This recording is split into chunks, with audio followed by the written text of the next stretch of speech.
Hey, welcome to another episode of Covering Your Health. Yay! With Evelyn Rivas, presented by IEHP. I'm so excited to have you here today. I have a little update on my own uh, journey that I have been on. It's a wellness journey. Since launching this podcast, I've been so inspired to do more, to move my body more, to get more healthy.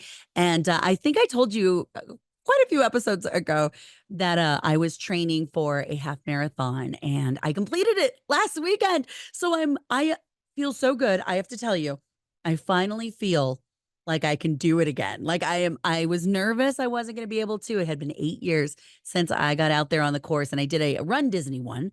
And I got out there, I did a 10K on a Saturday and I did the half marathon on a Sunday. And I have to say, a huge thank you to IHP and the Covering Your Health podcast because it really has inspired me to do it, to get out there and push myself and know that I can do it. And it's really mental, right? It's knowing that you're able to get out there and do it again. And even 8 years later, when I'm a little older.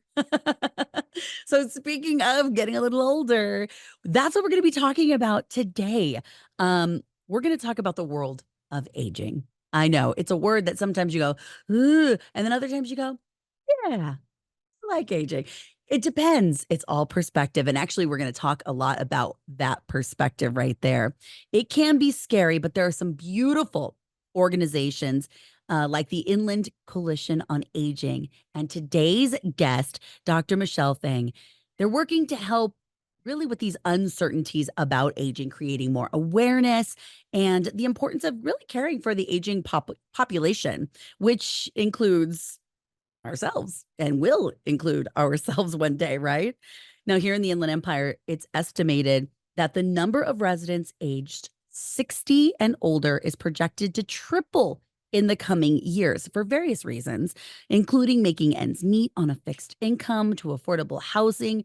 There's going to be a lot of things that we need to discuss. So, with this increasing growth comes the need for implementation of programs and services to support this population of people. Groups like the Coalition on Aging are working toward implementing a solution by creating a roadmap on aging tailored to address the unique needs of this region. So I am so excited to chat with Dr. Fang.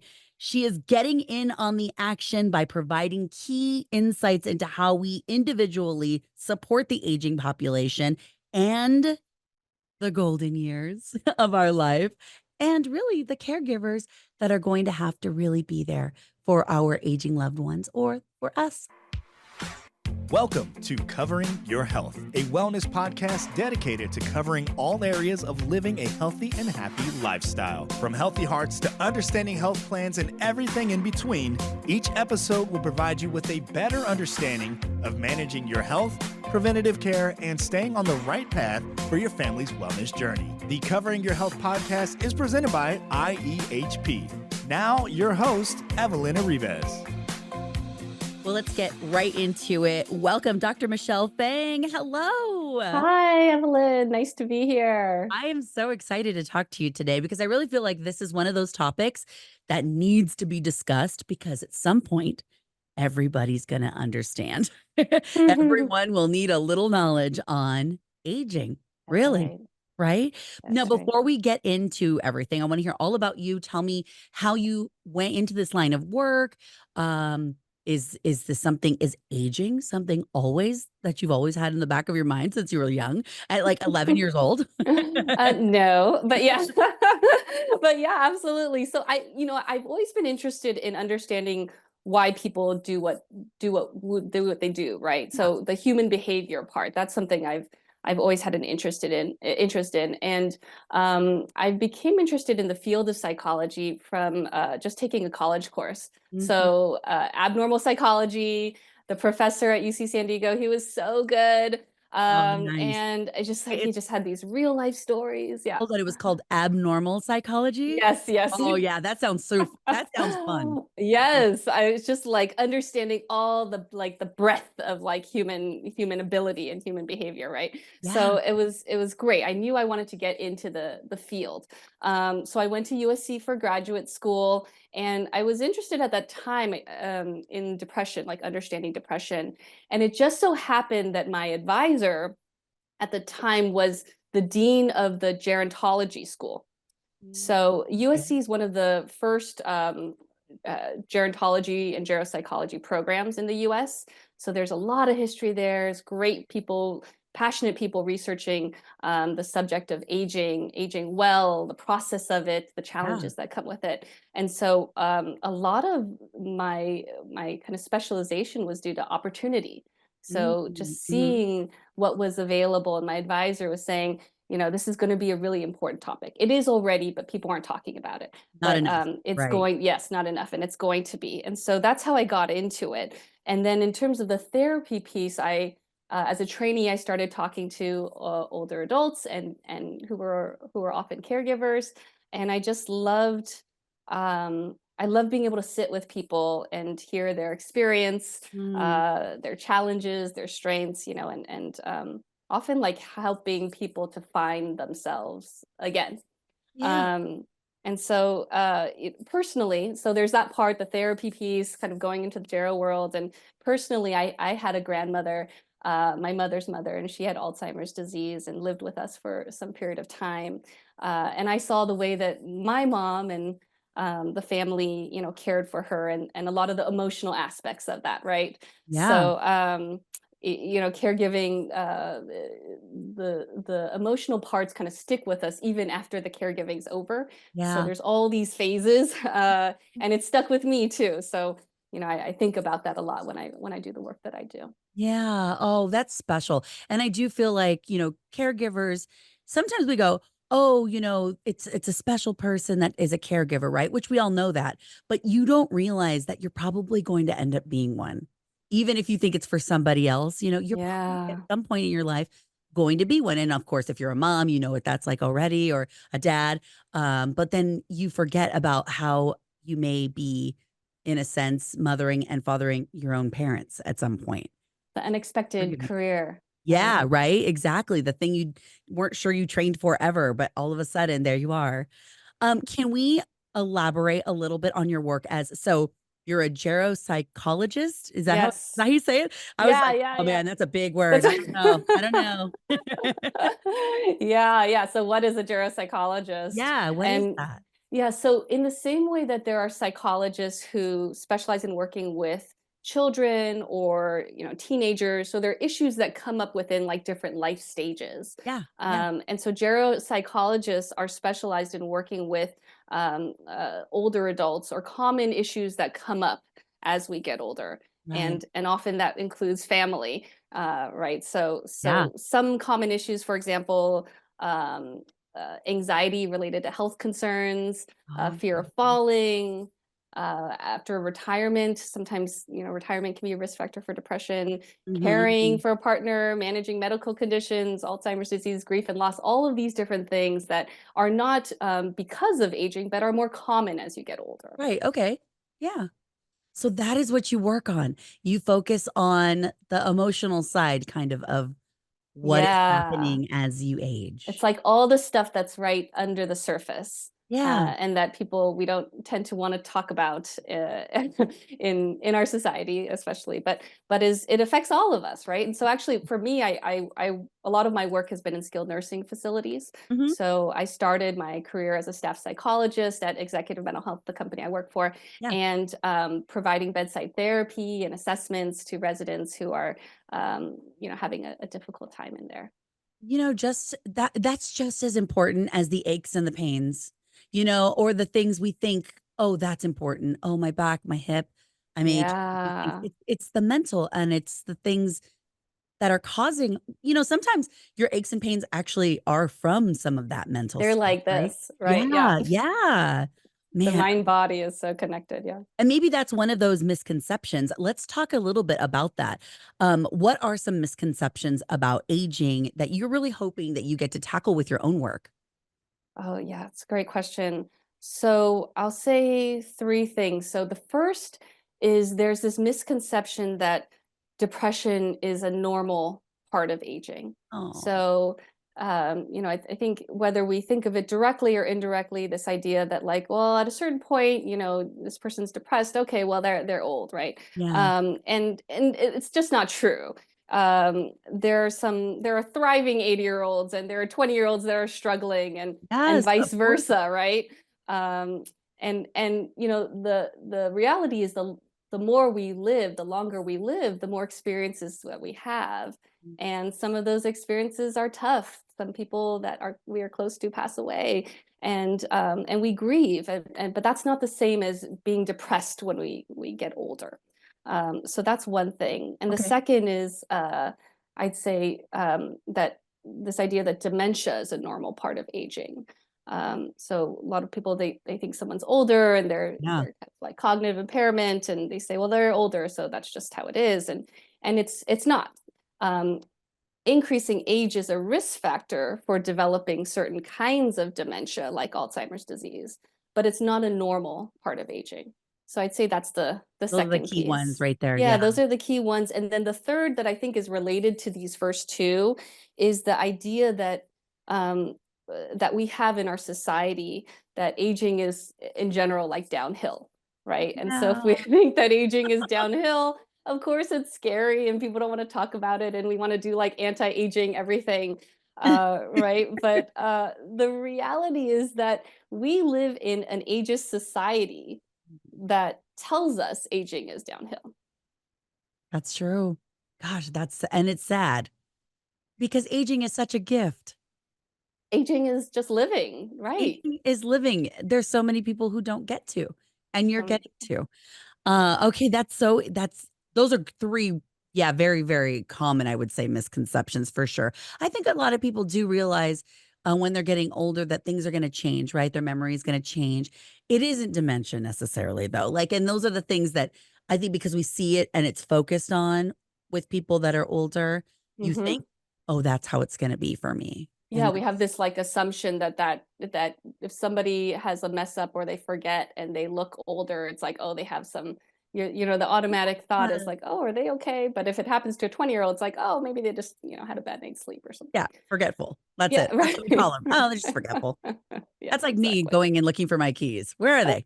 I Yeah, don't know. I don't know. They're somewhere. Remember. Yeah, actually, I lost my keys. They're somewhere in the house. I still haven't found them. But I think I'm fine. I'm just in the Yeah, it's sandwich not generation. Yeah. dementia. It's just you misplaced something. Well, Uh, actually, there are studies. It's like there are studies that show, like why is talking about ageism important? It's yeah. because there are effects. The way we think about getting older is actually can affect our mental and physical health. Mm, So that part I think is something that people we don't know as much about, but uh, there's a lot of studies now and pioneering work by Dr. Becca Levy that shows that the outlook that you have about getting older can actually affect the physical health. So people that had a more positive outlook on aging mm.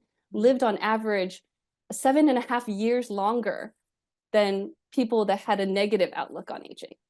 I know, it's crazy, right? Mind blowing. Oh my gosh. Yeah, yeah. And so, what does that mean, or how is that? It's if you think that it's all downhill, then guess what? Yeah. Right? You may not be as likely to take care of certain parts of You're yourself, right. You're right. right? So it's It may kind of become self-fulfilling. like speaking something into existence, right? Like, when, we make vision boards, right? I mean, let's talk about just okay, maybe girly. Maybe that's girly. No, I yeah, don't know. yeah, I don't know. yeah. But the idea that your perspective, the thing that you put energy into, whatever, however Yeah. you want to call it, right? It can become self-fulfilling in that way. And so, but so if you think that it's downhill, what's going to happen, right? But if you think that life is a bunch of like choose your own adventures, Mhm. then life can be more of your own, Yeah. right? And it doesn't have to be dictated by what society tells us it should be. That's so true. I try to tell my kids too all the time, just stay positive. Stay positive, right? I mean, that's like it's hard to do, especially when they're kids and they're teenagers and then they're like It's everything's gonna be hard to do, and it's like hard. saying like don't be mad, and you're like, ah, that makes me more mad, Yeah, exactly. like Calm it's down. Now, it's how can I not be right. Yeah, calm? calm down. Yeah, that's the classic one. It's like, and it's so it's not like to put on rose-colored glasses, right? Of course it's Yeah. like complex. Getting older, living is complex, Hmm. but to understand that ageism is a big player in this, Yeah. to be able to understand that and recognize it, then you actually check yourself and Yeah. challenge those biases. Yeah. I was so fascinated too. Just the other day, I took we were doing training at work, and California has a lot of protections against different things, and ageism is one of them. Uh-huh. And it's specific to 40-year-old plus. I know. To me, it was like, what? So Right? talking at 40 people, like that still seems so young to me, but obviously I'm 40. So I don't know, like that's why it seems young to me. And I was just thinking to myself, wow, that's how Yeah. ageist we are, that we Yes. actually have to put something out there, a rule, a law, or bill Yeah. that Yeah. says you cannot discriminate against someone who is over 40 years old. It's one of the most kind of like insipid like isms, I guess you could, Yeah. say, like people don't really think about um talking about age and like discriminating against age as like Yeah. a big deal. Yeah. But especially in the workforce, I mean, it's a huge thing. It's a huge thing. And it affects our mental health. I mean, It how can it not? does. How It can it not? does. Yeah. I am not older. I am wiser. Thank you. Whatever. Uh, so, okay, we had a little prep call before today, and you used a term that like struck all of us about being a part of the sandwich generation. Will you Yeah. elaborate on what the sandwich generation is? Am I in it too? Are you? Yeah, probably. So the sandwich generation it's a term that represents people that are raising kids Yeah. and also caring for their parents at the Wow. same time. So we're like sandwiched between responsibilities. Oh my gosh, I get it. Okay, I see. So I have a 3-year-old, and Hmm. I'm also helping to support my parents who are 79 and 84. And Wow. I'm not alone. I'm in good company. There are a quarter of US adults are actually in this sandwich generation, and Okay. 50% of people in their 40s um, Wow. are. So it's so many people, and it's Massive. growing, right? Because we're getting older as a society. People are having kids a little bit later. There's a few different factors. Um, and it can be filled with a lot of joy and laughter and fullness, but it can also get a little crazy sometimes. Yeah. It's not always easy. So not just the time poverty, right, where we like have no time, Yes. but also just so much emotion that's happening under the surface. Yeah. um there's guilt, there's grief, there's frustration, there's a lot of things that can come up, that we don't really identify all the time, but that can weigh on us, and so So being able to talk about it. Yeah. that's brilliant. I never heard the term before. I know my best friend is going through this right now. My parents are very healthy. They're living on their own. I know at some point I will have this Yeah, situation you're like kind where of thinking into oh the yeah, future. for Yeah, yeah, sure. And they're doing all the things, putting all their ducks in a row to make sure, you know, things are easier for myself and my brother when yeah, time yeah. comes. They don't want to be a burden. Yeah. They don't want to be a burden, but it's sometimes, and that's also a luxury because sometimes you don't have that, right? You don't have that opportunity. My own best friend is raising two girls, one in high school, one that just graduated, and her dad. And Yeah. she was taking care of her dad till he passed just a few weeks ago. But that brought on so much stress to her life. Yeah. She would talk about it. She was very candid with us about feeling down, feeling Hmm. like she couldn't do it all. Mm. And what does someone do when they feel like they're in that situation? Where do they go for help? She's also one of those people that doesn't like to ask for help. So that's the other thing. She's in good company there too. Yeah, Mm. everyone wants to be helpful, but it's really hard to accept help and Yeah. to reach out for help. Absolutely. What do you do to help your own mental well-being since you are in that situation right now? Yeah, that's a great question because I'm kind of living the thing that I've also been studying, Yeah. and the reality is it's a challenge. So and it can be messy. And so just understanding that, I think, is the first thing. So some days I feel like I'm killing it, right? Yeah. Someday my daughter's lunches I've made. I took my mom to the appointment. I helped fix her like phone thing. And, I answered all the emails at work. So things are clicking, but there are other days that are just pure chaos. Yeah. Right. My daughter gets a stomach bug. My dad's test results come back weird. My husband and I aren't, on the same page, and it can feel really overwhelming. Yeah. So how do I manage that? I'll say there's maybe like two bigger pieces. And Mhm. one is that there's no perfect way to do it all. Yeah. There's no magic algorithm for this. No. And just reminding myself of that can be helpful. Okay. So I can be a bit of a perfectionist at times. Maybe some people listening are as well. So I used to really value like optimizing everything, and having all the plates spinning as fast as possible all the time.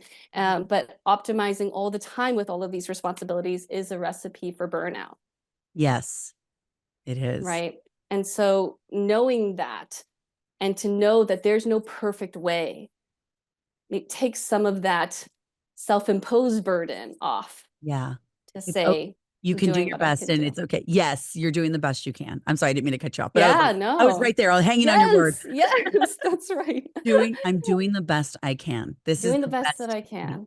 right now. Yeah, Yeah. and it takes some time, I think, to do that and remind ourselves of that. And then I will also say that in the past few years, learning about myself more, learning about what I need. Yeah. I'm very good at knowing what other people need.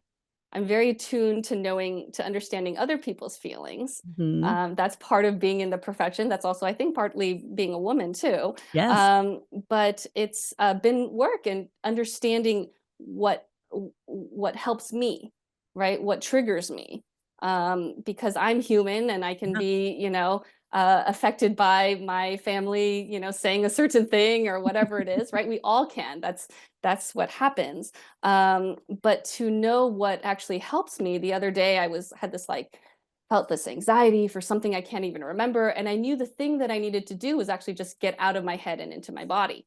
So getting out and like moving around, jumping Moving around, moving. and just Mhm. like starting to shake that up. And sometimes that's what you need. Mhm. But sometimes it could be something else. Sometimes it's staying hydrated or talking to somebody or, looking something up and researching something. So it's not like, knowing to do this, but to like step back and understand what it is we need for ourselves. Yeah. So you have a full toolbox, right? So that way, okay, well, this is what's happening. I was triggered today. So I need to remember this is okay. That's gonna Yeah, pass. I'll be all right with that. Or I'm going to go for a walk. I think going for a walk is a great idea. I always feel like movement helps the absolute most, right? absolutely. Yeah. It's To me, so great to, that's like my thing. I know I need yeah. to go move. I'm gonna go out and go for a walk. And then I clear my head. So many times I go to bed and I'm like, I have too many things on my mind. Hmm. I wake up, I'm like, I'm gonna go for a walk and not think about Yeah. any of it. And it's like that you knew you needed to go. Like Yeah. it's that part of you that's like, "Oh, I'm feeling that." Or Yeah. there's something going on, so let me do something or try something else. Yeah. Yeah. So have a full toolbox, yeah, of all of the things that will help you in that moment. What are some other tips that you could give caregivers who are, trying to balance their daily tasks? Basically, like you just explained, you're a caregiver, you're trying to do a job and actually have a career and all of the things. But Yeah. other advice could you give to a caregiver? Yeah, and I'll also say I'm lucky that I work in I have a work environment that's really supportive. So Yeah, that can't be underestimated. I mean, it's a big piece. We're kind of in a community here. But that's tips for awesome. caregivers, yeah, there's a lot of advice for people that are caring. There's a lot of like self-care advice. Make time for yourself. Make sure to exercise, get support, eat healthy, Mhm. and all of that is great advice. And they're all true. But I know that sometimes these tips can feel, when we're feeling overwhelmed, can feel like just one more thing to do. Right. Okay. I And sometimes understand can that. feel like a little bit more stress to say, okay, let me try to like do all of these things. And And so when you can do all of these things or any of these things, great. But the first step being, understanding that if it feels hard, it's because it is hard. Mhm. And actually, our system is not really set up to fully support family caregiving in any Mhm. way, right? Like it's actually True. the system is set up for family caregivers to support the Yeah, system, right? that's actually true. So it makes sense, right? And so really the advice is to get support when you can in the way that you can get it, and do what you can for yourself, but to know that it's a bigger piece. It's not just you, right? What if somebody is really struggling right now to take care of someone, a loved one? Um, Yeah. what maybe can you give them a couple of steps that they should take in a direction to help Yeah. themselves? Yeah, yeah. When you're feeling, um, I think a lot of people when we're so deep in it, they're feeling overwhelmed. And it's like hard to see outside of it. Yeah. It's finding some way to physically break and like take a break. And I know how hard that can be for so many people, um, but that can call it like respite or whatever you want to call it, right? Okay. Mhm. Having somebody to help out and actually someone that you trust, and to come out of it, because when you come out of it even for a shorter period of time, like Yeah. you said, when you go on a walk, Yeah. it can clear things up, things that feel so stressful. You can see, okay, well, maybe I can do this, or maybe there's a way I can ask for help here. But when we're feeling so overwhelmed, our brain is it's like so stressed that it's hard to find solutions. It's hard to Mhm. be compassionate towards ourselves. And so really that first step of going from like a heads down approach to kind of heads up, trying to find a way to um, take a breath of air, Yeah. um, figuratively speaking. Yeah. Find a breath of air. I like that. I like that. Well, before we go, because I'm so fascinated by your line of work, and I think it's so valuable. And I'm glad you do it. And I'm glad that you're somebody so beautiful and wonderful to have that heart to do it. Could you leave us with the big takeaways from today? Maybe just three key takeaways from our conversation that people should keep with them after listening. Yeah. So the three takeaways first is noticing the ageist beliefs that we have and how they really affect our mental and physical Hmm. health, right? So it's not sugarcoating, but it's really just being able to identify it. So the next time you're going out into the world and you start noticing it with yourself or somebody else, Hmm. that's the first step. You can challenge it because it doesn't have to be this downhill slope, right? Beautiful. It can be beautiful. Beautiful. And the second is, if you're caring for others, just know you're not alone in it. And so when I talked about a heads up approach, it's also a heads up and finding a way to connect, Hmm. um, because we do better together. And so you're not alone. Caring for others can be fulfilling, but it's also overwhelming, and it can feel lonely, but it doesn't have to be. So it can give room for enjoying life too, right? Because Hmm. and then the third thing is just that pressure on ourselves, and there's no perfect way to do this. So being gentle with ourselves, sometimes we can be our own worst critic, Yeah. but finding what works for you individually. Run your own race. There's no one size fits all, but going on that journey to figure out what that looks like for you.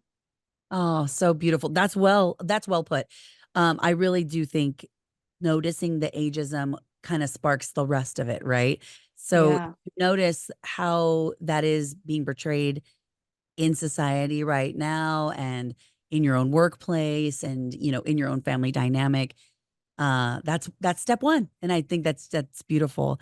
Oh, thank you so much, Michelle. This has been really wonderful. I hope we can have you back and maybe discuss some more things. And I'd love to hear more about your sweet family and the kids and the parents and how you're I would navigating. love to. I would love to. And thank you, Evelyn, for the opportunity. This has been so great.